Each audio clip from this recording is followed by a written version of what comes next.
So today we're going to be looking at the Duke and Duchess of Sussex, Harry and Meghan. We can tell things like, why did they get married in the first place? Are they happy together? Were they better off in England, or are they happier in California? We can even place bets on, will they stay together? Handwriting analysis can't predict the future, but we can tell by personality patterns what they're likely to do. How they are behaving in the present is a good indication of how they're going to behave in the future. You can follow along with me and analyze your own handwriting as I'm talking about the traits that I'm looking at in Harry and Meghan. So let's take a look at Harry's writing sample. So it's very small. That's what we notice first. Very small, but very well organized, very detail-minded. It's got a lot of mental energy and physical energy. It's pointed in places. That means he's curious, the points in his writing. The organization is good because the lines are evenly placed. The I dots are close to the I stem. The T bars are placed right in the middle. So what we see is a very well organized person, especially, when he was younger. When you do write the small, as Harry writes, you have to tense up. You actually lean over the paper and you're tense when you write that small, because you just to see it, you have to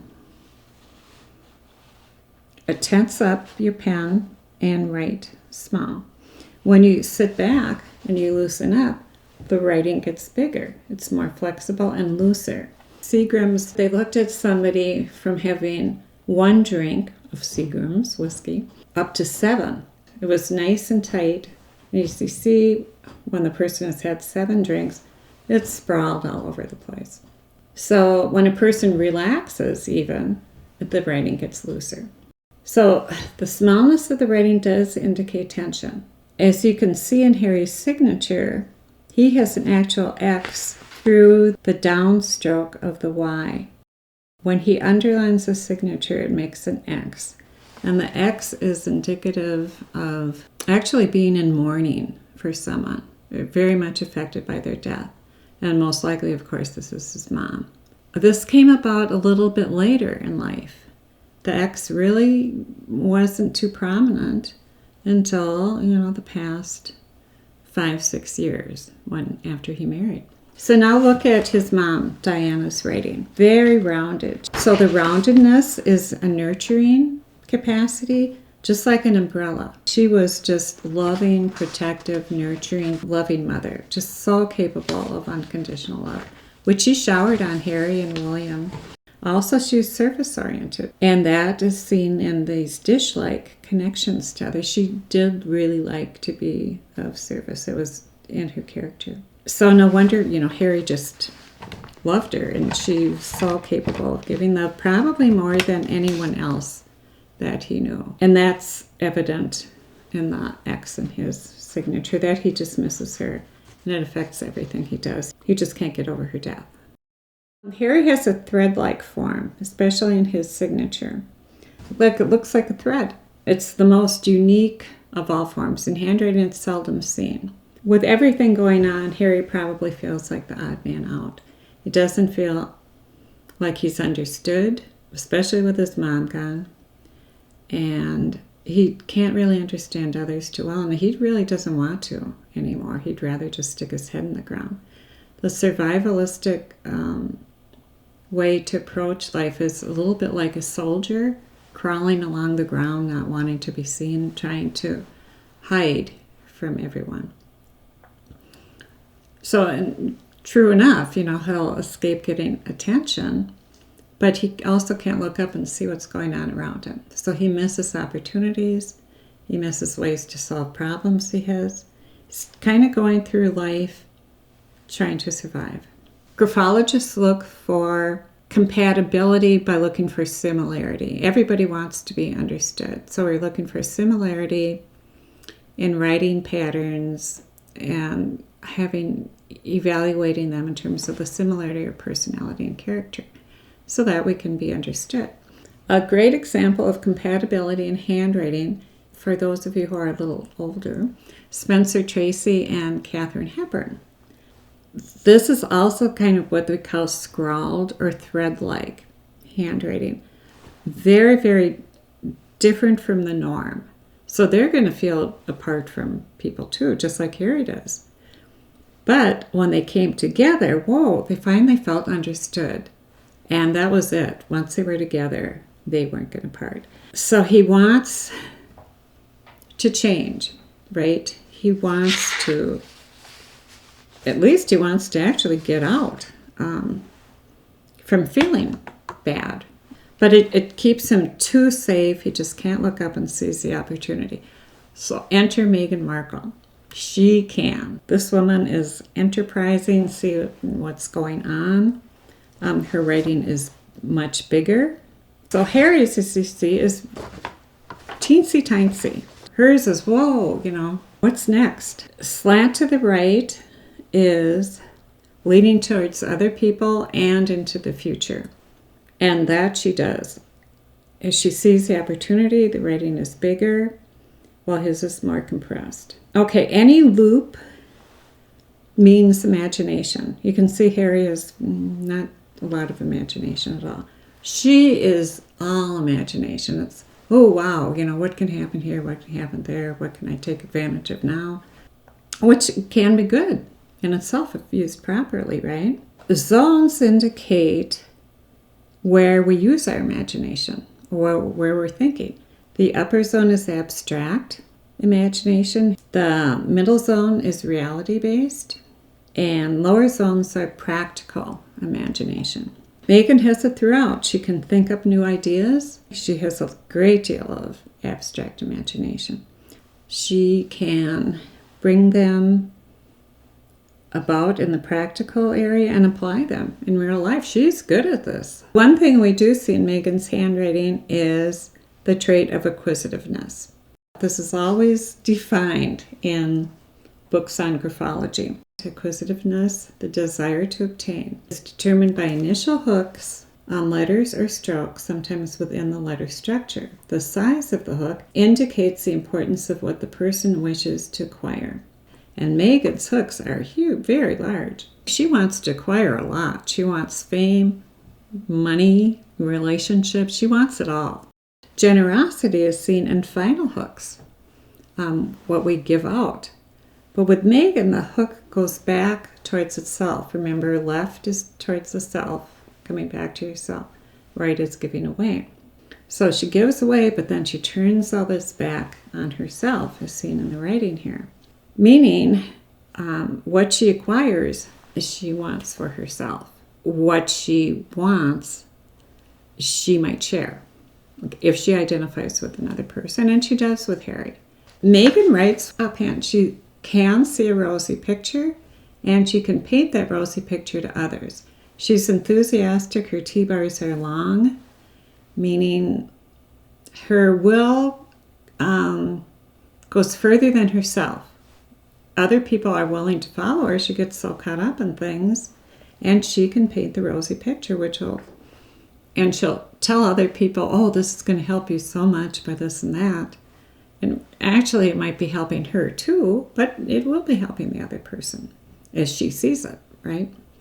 And as they want to see it. The other person isn't going to go along unless they see something in it for them. One thing about Meghan, though, is she is emotional. That's slant to the right. But she represses that emotion. You can see the writing is a bit squeezed together.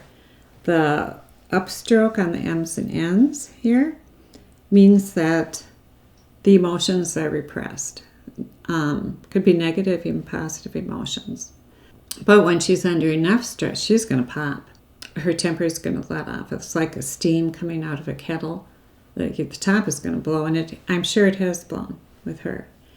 And remember, Harry's already tense, right? Remember when we wrote real small, he's tense.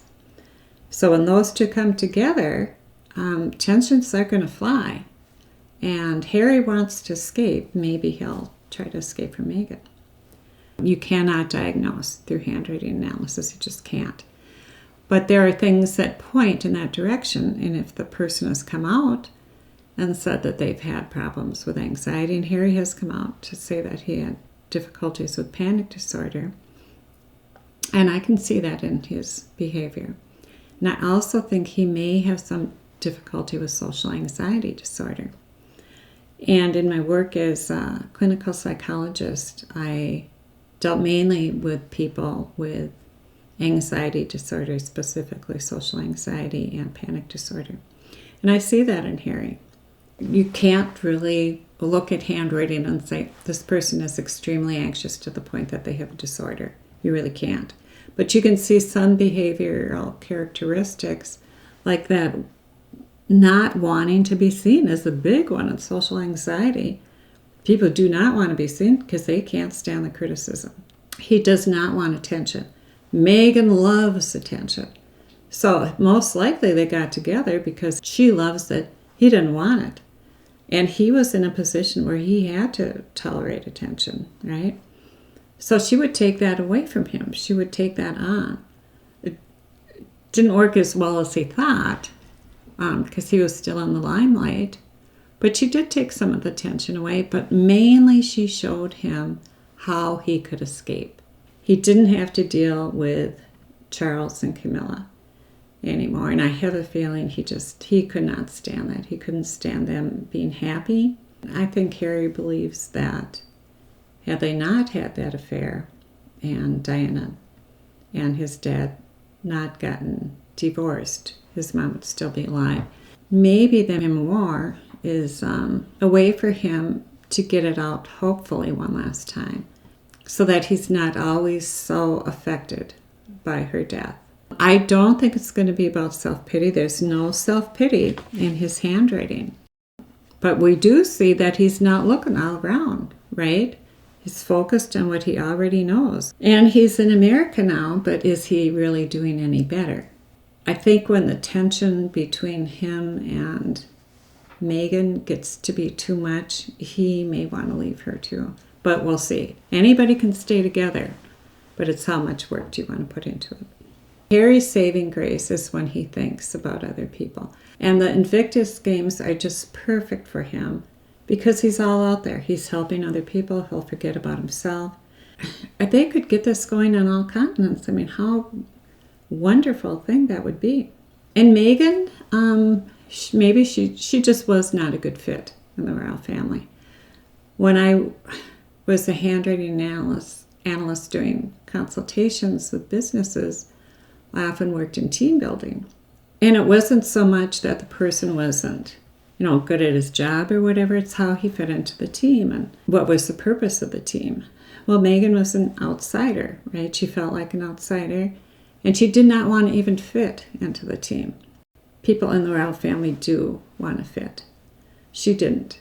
And Harry, through her, found a way to escape, which he needed to do. But she can find something else to do. She's enthusiastic. She's the only person in the royal family right now who shows enthusiasm.